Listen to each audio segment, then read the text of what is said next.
Welcome back. Can we talk briefly about this bombshell video that Project Veritas put out of Amy Robach complaining about how her Jeffrey Epstein story got quashed by ABC News back in 2016? That she had a story about Jeffrey Epstein in 2016 and ABC News quashed it.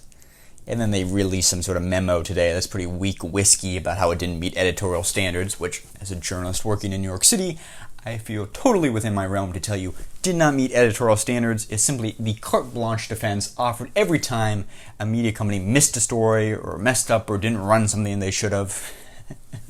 That means nothing. But the reason, or what I want to talk about today, is why. Why did ABC News quash it? And I think a fraction of you are going to dislike what I'm going to say. That it's going to feel unsatisfactory. And I think you're legitimate to feel that. We all have a sense of, kind of a biblical sense of justice that we would like to see wrought upon the world. And the world just doesn't really operate like that.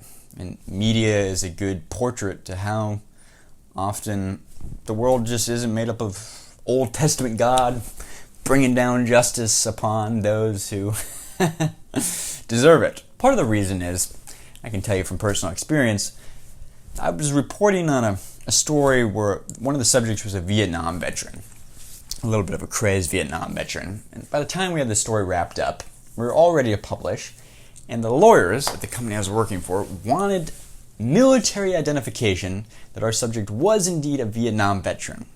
Now, it was apparent to me the subject was obviously a Vietnam veteran. It was apparent to my editor this guy had obviously served in Vietnam. But the lawyers wanted military records, and they were holding up the story until they got it. But eventually we just decided to publish it anyway. We thought, whatever. We're just going to publish this anyway. This is taking too long. So we ignored the advice of our lawyers and did it anyway. But we were able to do this, my editor and I, primarily because of two reasons. One, it was a relatively low velocity story. It was unlikely to draw a huge amount of traffic or attention. And two, we weren't that worried that we'd need him in the future. If we burn that bridge, so be it. If he never wants to talk to us again, this Vietnam veteran, okay, no big loss to us. So we chose to publish it anyway. But this idea of lawyers at media companies holding up what would otherwise be solid news stories because they're worried that not all the I's are dotted and the T's are crossed is quite true. And the larger the media company, if you think of it in terms of a system, the more they gum up things, the more they want to be very meticulous that every little I is dotted, even if it's at the expense of timely news stories. But the other half of this is access. And I think, to my mind as a journalist, one of the key elements that stuck out, that resonated with me, that I picked up on, that many people aren't talking about, is offhandedly, Amy says we had we had Clinton and we had Prince Andrew, and then ABC didn't want to do it because they were worried they weren't going to be able to get the interview with Kate Middleton and Prince whatever the guy's name is. I can't keep track of the royal family names. We fought an entire war, didn't have to pay attention to the royal family, yet here we are, still caring about the royal family. Nonetheless, ABC News was concerned that if this story had connective tissue to the royal family apparently had threatened to cut off access to what would have been, for ABC News, big interviews, big gets, traffic that would have drove a lot of views, would have drove a lot of attention. Being able to interview the young prince and princess couple of England, it makes for great TV, cable journalism. And the fear that might be taken from them was a real fear, right or wrong.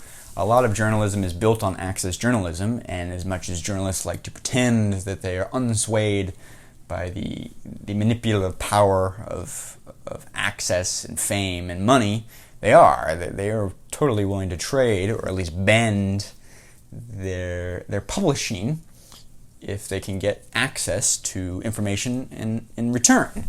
Whenever I watch those BBC nature documentaries, you know, the ones where they got that nice British guy's voice, and we're out there in the savannah, and we're watching, and there's some antelope in the tall grass, and we're at the hyena scene. Slowly the hyena sneak upon the lone antelope, watching their prey without blinking. You're watching this, and you watch it, and the hyena is circling in the tall grass, this antelope, And you're watching for 5 minutes, and the hyenas do nothing. They look at the antelope, they stalk it, the hyenas snap at each other, but none of them make a move. And the antelope's like kind of aware something's coming, but nothing ever happens. And you're like, my gosh, this is boring. Hyena, you're coming off kind of pathetic and lazy and sad here. Like, be brave. Go after the antelope. That's your job. You're a hyena. Your job is to go eat the antelope. And then finally, one of the hyenas is like, all right, I got this, boys. I'm going to go for it. The hyena leaps through tall grass. The antelope turns around and impales that first hyena with their long horns. And that hyena gets thrown 3 feet off the ground, is lying there like, whoa. But it's got one chunk out of the antelope. And once all the other hyenas see that blood has been drawn on the antelope, then suddenly they're willing to jump on that antelope. And media, journalism, if we're comparing it to the animal kingdom, journalism and media companies are the hyenas of the animal kingdom. They're all a bit afraid and timid to be the first ones to leap and attack at a story. They all kind of look around at each other, particularly ones that have a chance of them getting impaled with lawsuits. But once one media company takes the bullet and goes after it, then suddenly they're all willing to jump on. They're all willing to scavenge after that meat. So once the Harvey Weinstein broke, then suddenly it's fair game for every media company to cover. But the first one, everybody's a little scared because nobody wants to get impaled by the antelope. And it's like, man, you guys are just sissies. And you could argue, well, look at the one poor hyena that got impaled. Yeah, but what are you going to do? Your job is to go after the antelope. And if you don't, you're not doing your job. But that's how media companies are. We maybe like to imagine them as lions, particularly us journalists like to imagine ourselves and media companies as lions going after the evils of the animal kingdom. But in reality, we're a little like hyenas. We're scared, we're timid, we're lazy. Well, we'll wait for somebody else to try their hand, maybe get a pound of flesh out, and then we'll all dive in at once. That's how media companies operate. And you saw this with Jeffrey Epstein. ABC News didn't want to be the first hyena to go after it. He was too much of a risky asset. They were worried about lawsuits, they were worried about access, journalism, all kinds of silly things that the humans worry about. Not so much the kind of political cabal motivation about protecting Hillary Clinton or some sort of liberal or political ideology, but instead the kind of banal, base human fears.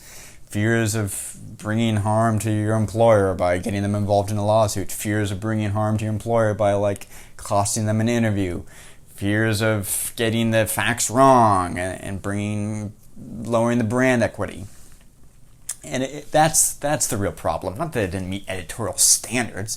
For goodness sakes, ABC News is up there running Kentucky gun footage as if it's in Syria. I mean, they have no problem grabbing some random YouTube video that's been re-edited on Twitter, uploading it onto ABC News site, claiming it's day-old footage of gunfights in Syria between the Turkish army, and then putting it on their nightly news show. Somehow that meets the editorial standards, but this doesn't? No. Editorial standards, ignore that. The throwaway lines, I think, are the most important.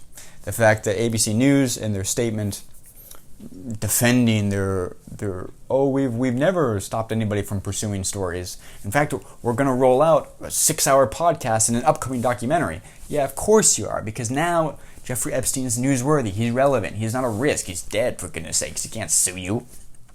The stakes are very low for you to suddenly run this 6-hour podcast. Wow, how brave, ABC News. All the other media companies are just the same. They're all hyenas. But that, I think, is the takeaway, at least as a journalist in New York City. Those were the key factors that I picked up on. And there'll be many other discussions, all of them interesting and often thoughtful. But hopefully if you found this video somewhat insightful, even if you found it unsatisfactory, you can give it a like or a comment down below. Thanks for watching, guys. I will see you tomorrow.